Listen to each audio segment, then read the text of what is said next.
Good morning, good afternoon, and good evening. This is a preview of the NEO Persistable Classes Platform 2.1. What I'm going to do is take you through a live demonstration of how this works in Visual Studio. So the real purpose of this preview is to give you an overview of the architecture. We'll look at a diagram. We'll do the live demonstration so that you can see the NPC Compiler as well as understand the NPC workflow and programming model. And lastly, to show the output of the NPC Profiler that does execution cost analysis of any smart contract, not just an NPC smart contract, and that's built into as a capability that's built into NEO Debugger today.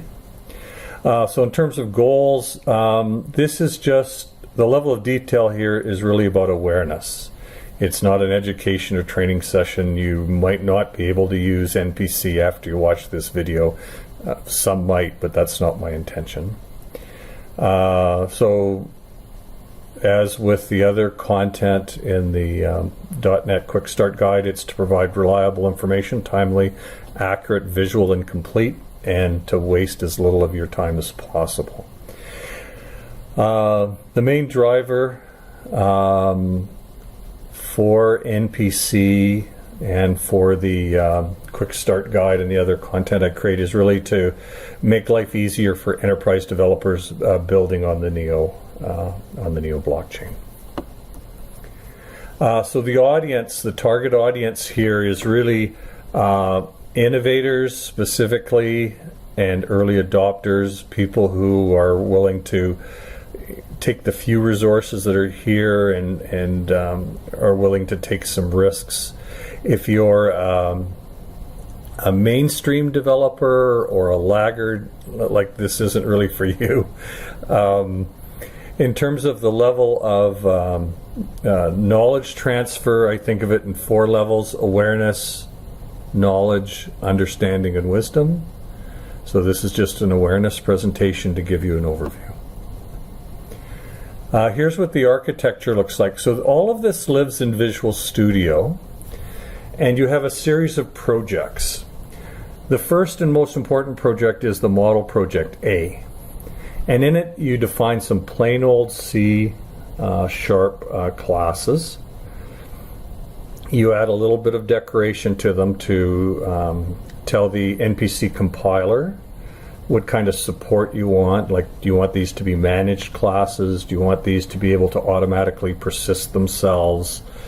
Do you want to be able to support collections of objects, collections of entities, as we refer to them, in NEO storage, those sorts of things. So we'll see an example of that, of course.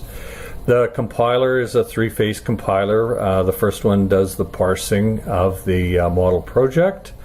There's a verify step to make sure that what's been created in the model project is usable by the code generation phase, which is the last phase here. What the code generator does is actually create more C# source code that actually implements the persistable classes as part of your smart contract project H.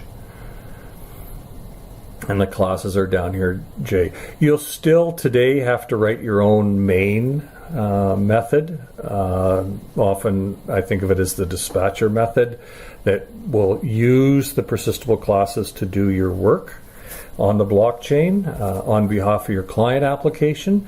The client application is another project up here at the top. It's actually partitioned into 2 projects.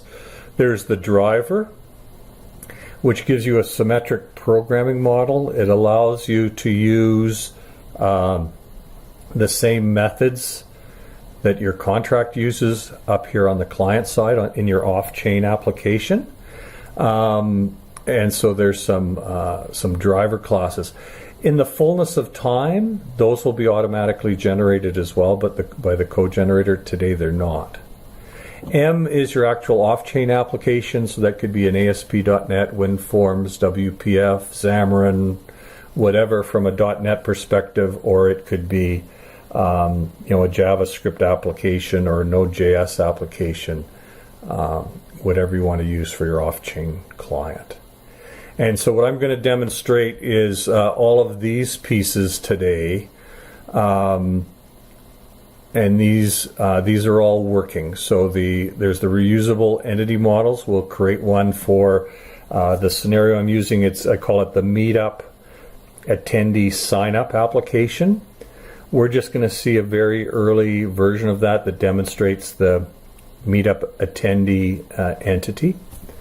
So we're going to create the Meetup attendee entity up here. We're going to run the compiler. It's going to automatically generate the persistable classes, and then we're going to just write a little example test main method to demonstrate that, and then we're going to use the rapid cycle edit compile debug approach to debug that or demonstrate that in the NEO Debugger. In the fullness of time, we'll get more automation, the creation of the driver classes for the symmetric programming model, both on-chain and off-chain. Potentially there's opportunity to give you more of a skeleton dispatcher there. I don't know how much that can be generalized, but obviously there's a pattern there that tends to emerge over and over again. So let's go into the demo.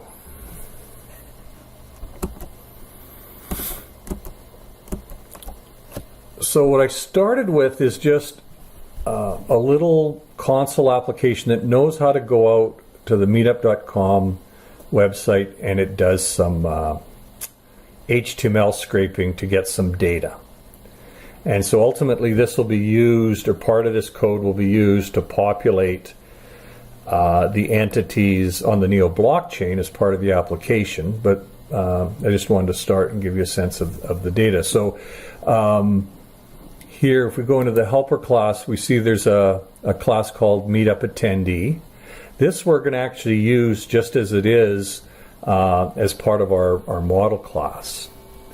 So we've got attendee name, the ID for the attendee, the URL for the attendee, the attendee's photo URL, meeting ID, meeting URL, and then ultimately the application needs to record whether on the blockchain whether the person has attended that particular meeting or not.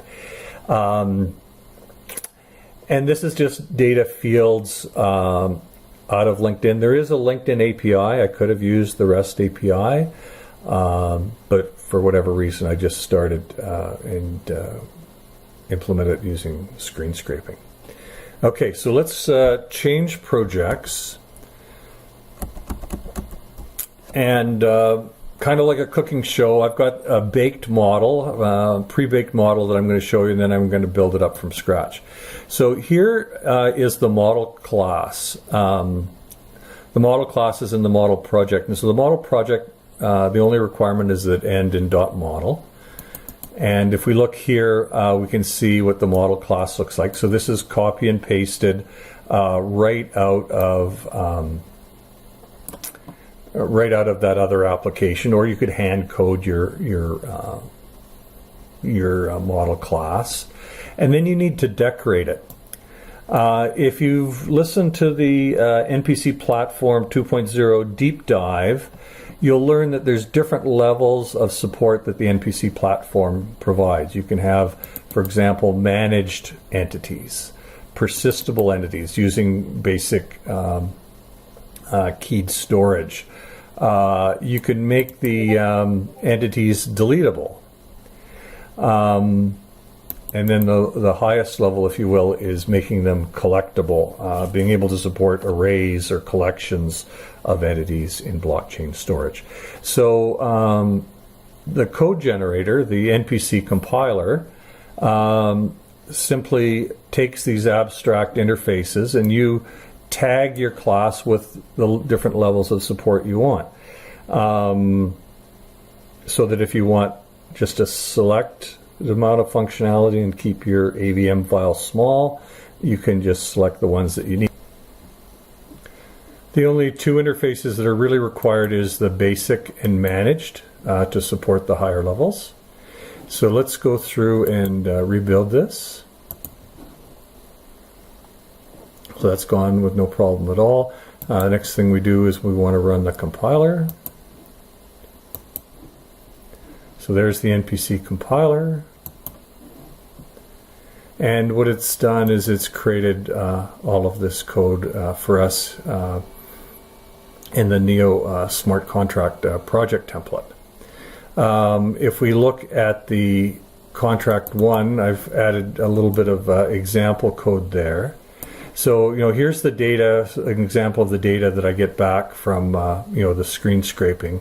And so here I'm manually going to create an entity 1, and I'm going to set its properties and log its value to the event log, and then I'm going to put it into storage. For the key here, just a very simple example, I'm taking the unique key for the meetup meeting, plus the unique identifier for a particular attendee, and using that, concatenating that together to make a key. So what I'm going to do is automatically put the entity E1 containing all of these properties into storage at this key. Then I'm going to create a new entity 2 by getting that same key.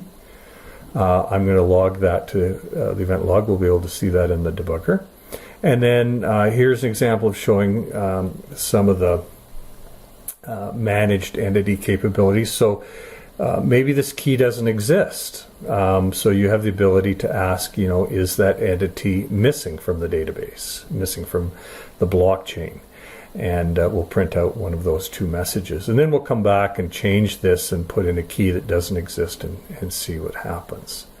So, and there's nothing mystical about the way this is implemented. For example, all the source code is here. There's no special library. So if we go to the definition of new, we can see that new creates a new attendee and it initializes it. And if the runtime logging is enabled, it'll log that message and it'll return it.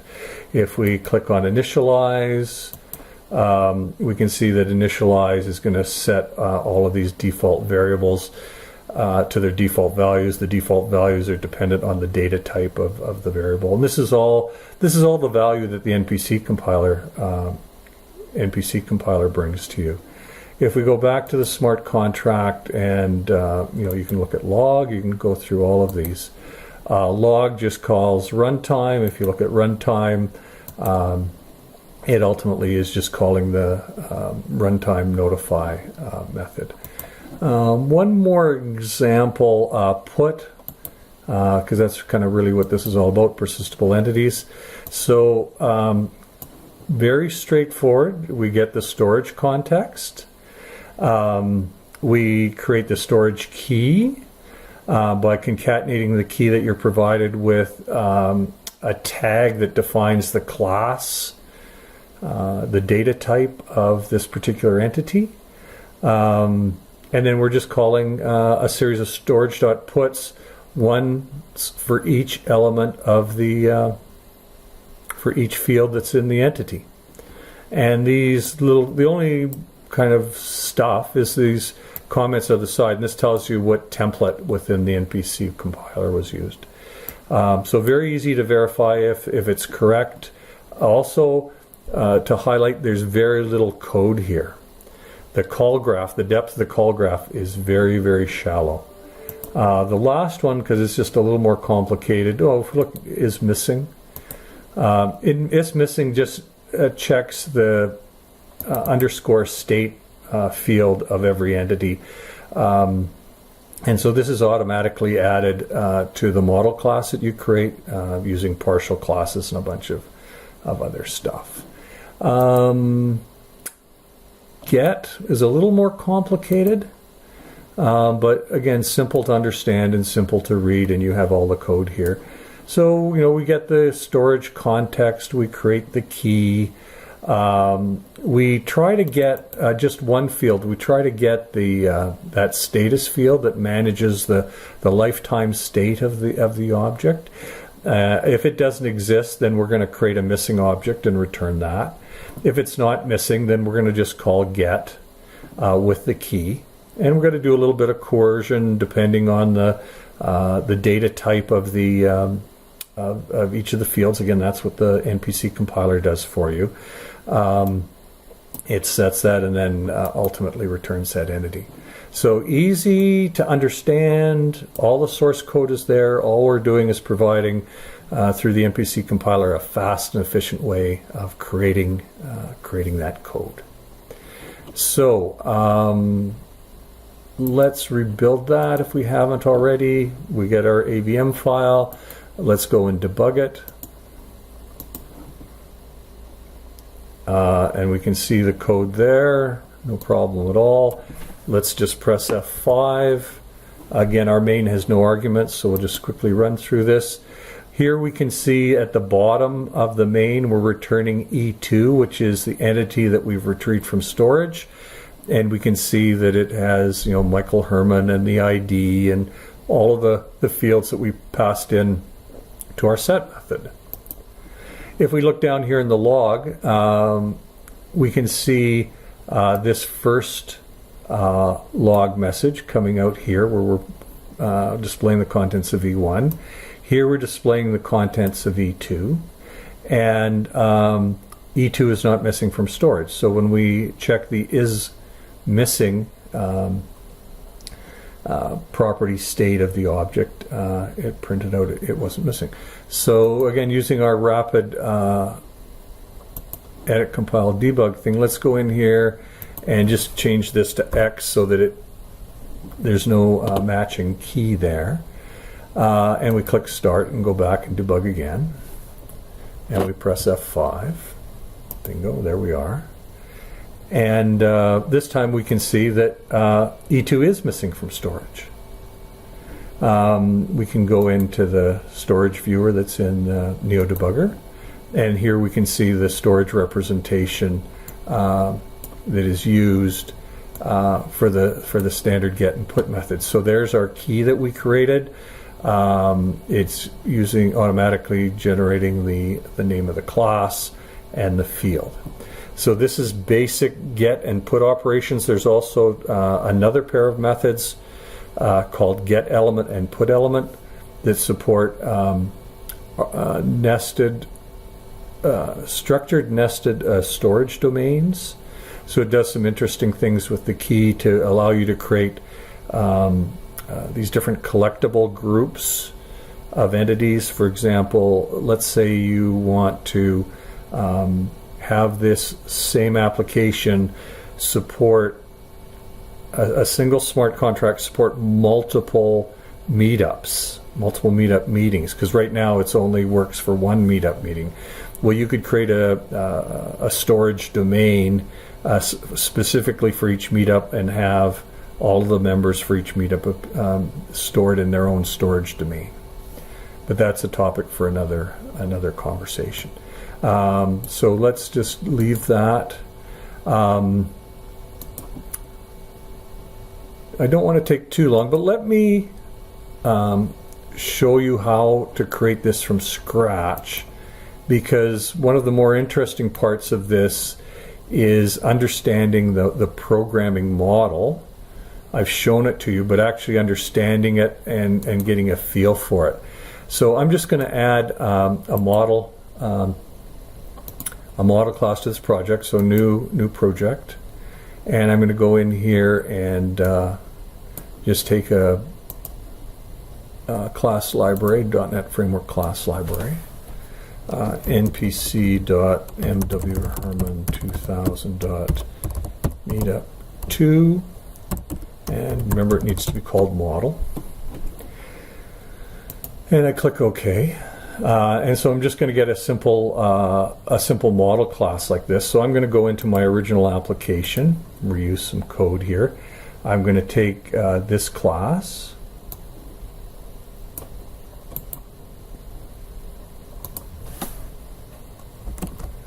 and I'm just going to put that in here. Okay. And if you remember, the other thing we needed to do is we needed to decorate this class to indicate what kind of NPC support we're looking for. So I've got just a little bit of text here to help me. So go inside the namespace here and put those interfaces in. And then I want to apply those interfaces to the class. just so you don't have to watch me type all of that stuff. So this is our model class. That's how easy it is. And the next thing I need to do is go back up here to the solution, and I need to create the smart contract project. So I go in here, new project, go down here to NEO contract, and give it a corresponding name, NPC MW Herman 2000 dot meetup 2 dot contract. The naming convention may seem a little odd, but that's all part of a reusable entity gallery concept that's also part of the platform. So that's all I have to do is create a NEO Smart Contract project that ends with .contract, and the rest of the name corresponds to model. So let me rebuild. Let me rebuild this class, and that went fine. Now what I'm going to do, I've hooked up the, I need to hook up the debugger actually to the compiler, so I'm just going to go back into model because I can just copy the stuff out of there. And so there's the compiler showing all the dirty laundry. This is again for early adopters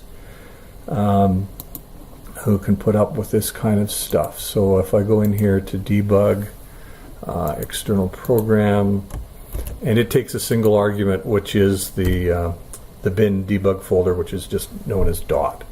So I'm going to do that, and then all I need to do is run the debugger, or debug this to run that. So there's the compiler. It ran just like before, and if I look up here in the contract, I actually don't see anything. But if I show all files, we can see all the files that have been created. Again, it's simply a matter of including those in the project. This is at the early stage, what I call make it work, and we'll work through making it work better with tighter integration with Visual Studio. But again, for early adopters, you should be reasonably happy with this. At this point, we can recompile that smart contract, and it'll compile claim. There we go. But we don't have anything in our contract. So let's go to work on our contract. So what we're going to do is we want to return a meetup attendee. And I'm just going to use a little bit of prompting here. I'm going to put a comment in to remind me of the test data that we had, but the rest of it will code by hand. Okay, so we want to create a meetup. Oh, I'm going to typo up here.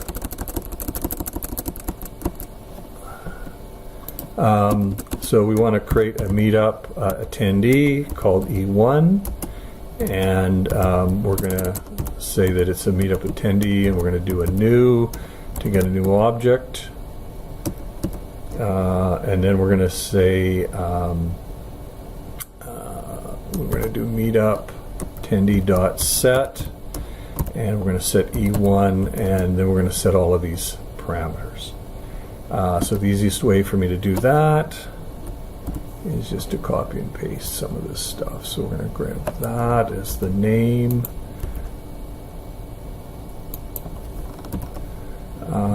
We're going to grab the ID.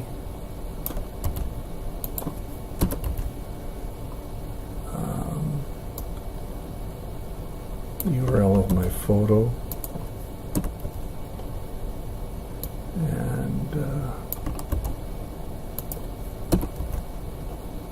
And then a 0, whether I've attended or not. Mr. Quote. This is all live, for example. So if I go in here and click on the me, it comes up, and if I click on the meeting, it comes up. Right, so that's all good. So we've set that, so we want to save it. So that's just really easy. We just say meetup attendee dot put, and it always follows the same pattern. You name the entity, and then we want to give the key. So for this key, we want to take, we'll take the, and you'd have obviously more sophisticated logic than this, but this is just a demo. I'm going to use a slash to separate them. There's no real need for that.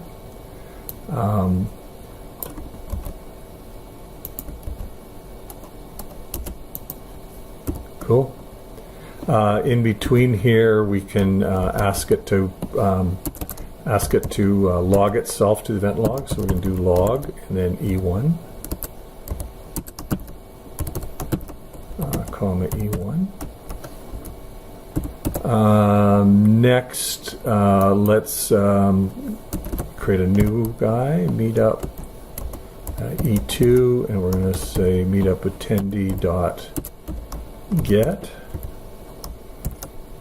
And what we want to do is get the key, and we support the standard keys, byte arrays as well as strings.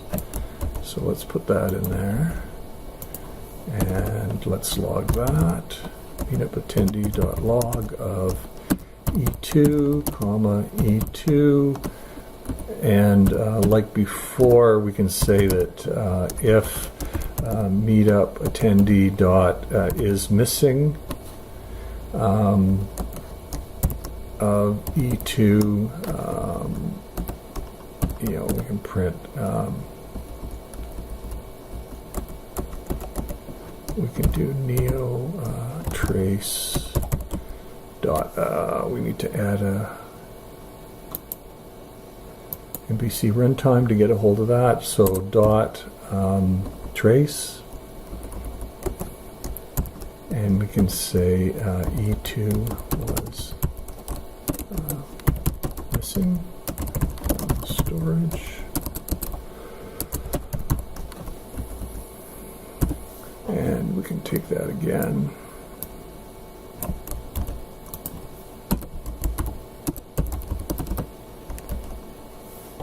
Is not missing from storage.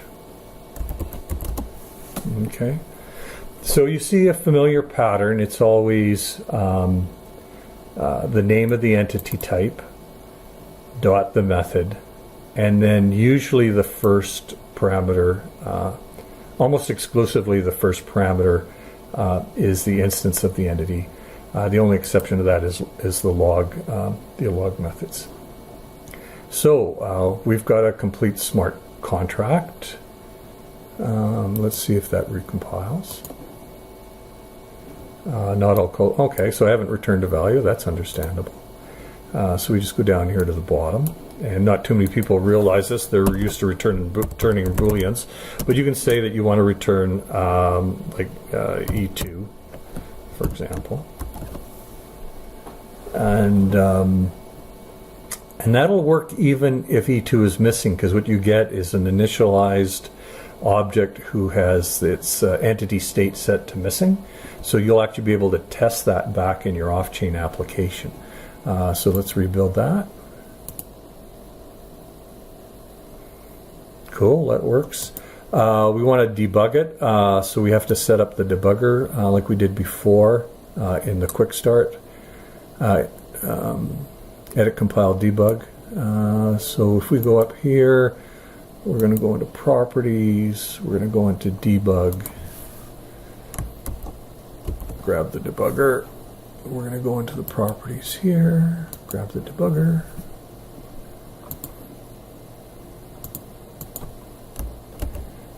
and then we want to provide the AVM, name of the AVM, dot AVM.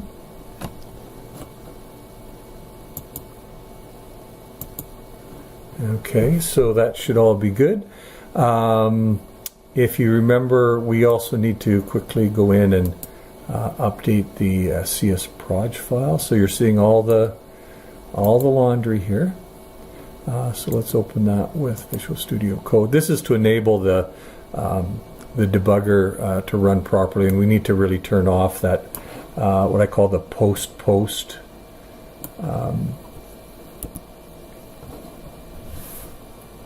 build phase. So we're going to just close that off, go in here, click load, So there's one more step. So we've hooked up the debugger. We've removed the post build step. The other thing I need to do is hook up the debug version of the compiler. So we're going to change that here in the properties. We need to put it down here in the post build events.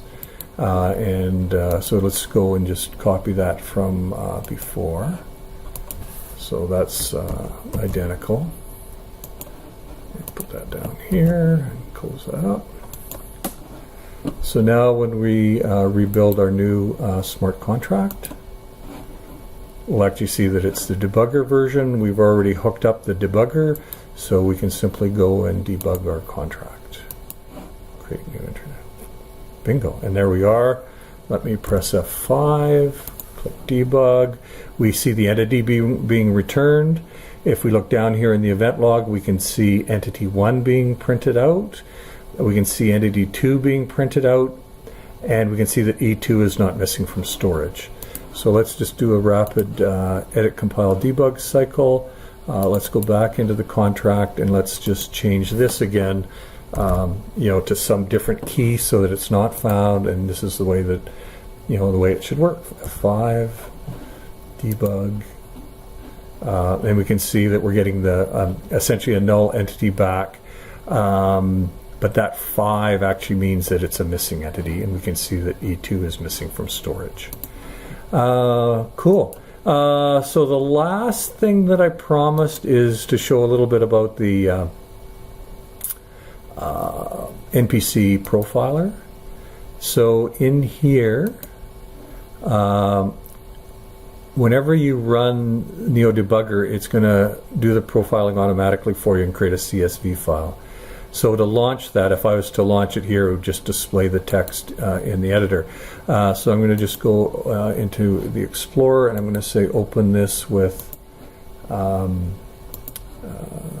Excel. If we go over here, we can see that it used 8 storage calls and that it used a total of, the profiler estimated 9.158 gas, or 1,678 instructions, and we can see all the different instruction types here. The top half here is the tally by opcode, and the bottom here is cost by opcode. So we're taking the costs for the individual opcodes that you see in this row here, and we're multiplying them through. So there you can see. And it's only displaying the opcodes that were actually used for this particular execution, so that's kind of cool. So 9.158. So let's just run that again. What did it tell us here? PF5, debug. 9. Okay, so we're pretty close. The debugger isn't exactly, but it's pretty close. And of course, you can always go up here, go into storage, and we can see what was placed there from before.